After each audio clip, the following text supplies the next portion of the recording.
I think the president should be elected by the people on the basis of one man, one vote. And having elected the president on the basis of one man, one vote, the president must be entitled to choose his cabinet from the most intelligent people in the country, not necessarily those who have been elected. Because you see, an election does not necessarily throw up intelligent people. Often it throws up a man with a big mouth. I thought you all were going to say, yes, one is speaking to me. But that's all right. So that if our country is to be run properly, we must use our best brains. How are we going to use our best brains unless a president elected by and responsible to the people, see the connection, has the power to nominate, select his cabinet. Having selected his cabinet, the president now formulates his policy for the year. But in order to implement that policy, he must go to the parliament for monies to implement. But the parliament he's going to is not the present one we have. The parliament he's going to is a unicameral government. That has also been said here. We are too small a country to have a Senate. And in fact, the Senate was only introduced into the Constitution because we were following the British pattern. They had a House of Lords, so we must have a mini House of Lords. They serve no purpose, really. If the senators want to represent the people, let them be responsible to the people. To whom are they responsible right now? To the president? No. Those who are nominated by the PNM are responsible to the PNM. And those who are appointed by the PP government are responsible to the PP government. So already there is a duplication. The 9 others that are appointed by the president is responsible to nobody.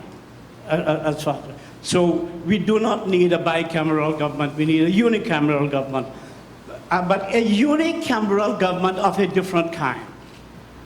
A unicameral government that is made up of about 100 members. Already we have 74.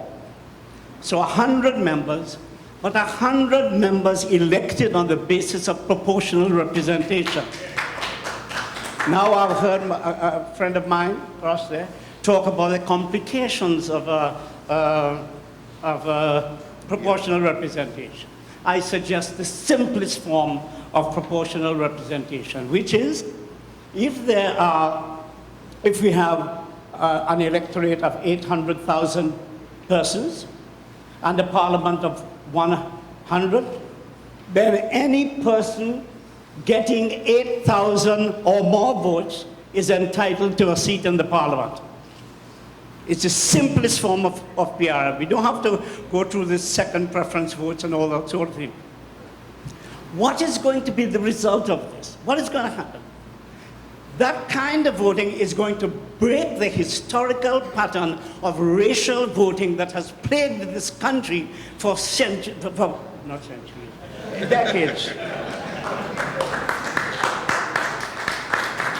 Come the next election, if the elections are held under the present Constitution, we shall repeat what we have been doing for 50 years. That is to say, one group will be in the opposition and the next racial group will be in the parliament and so on.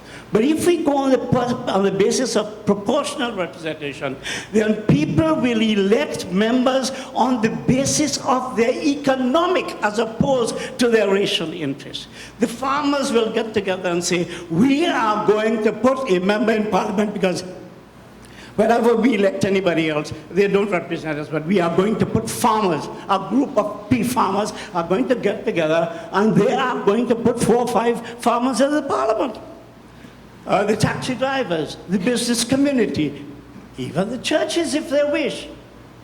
Whoever, in a multicultural, highly plural society that we have, It is the only way in which there will be the broadest spectrum of people taking part in the political decision-making process, which is what we are saying over and over. We want the people to participate.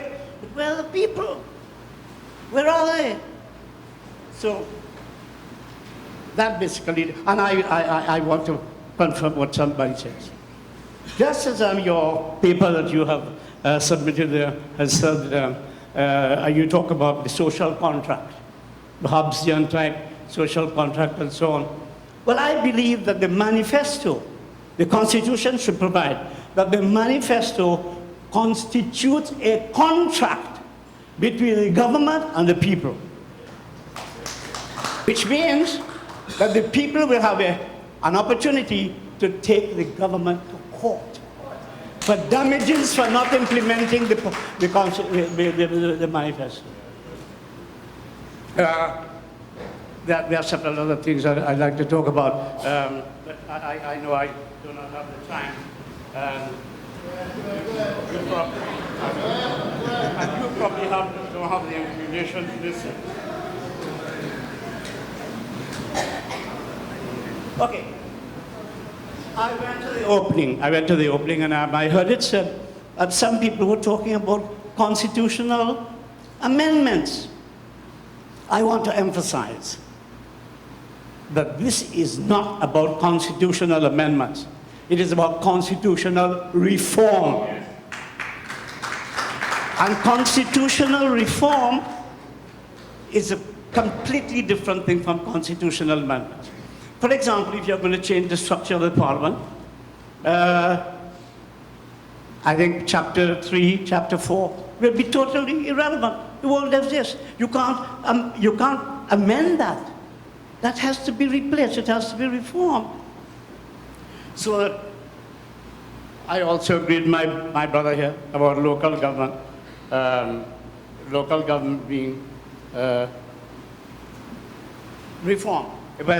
I was going to ask you whether we'd have local government elections after reform. But you didn't answer the first one. I don't expect you to answer the second one. So, Mr. Chairman, there are lots, I have to say. A lot of what has been said today, you notice what is happening? What is happening is that people are getting up and representing their interest, what they are feeling about themselves, and they want to see a remedy in the Constitution to the interest of their problem. Therefore, whoever, I think the first gentleman said, process.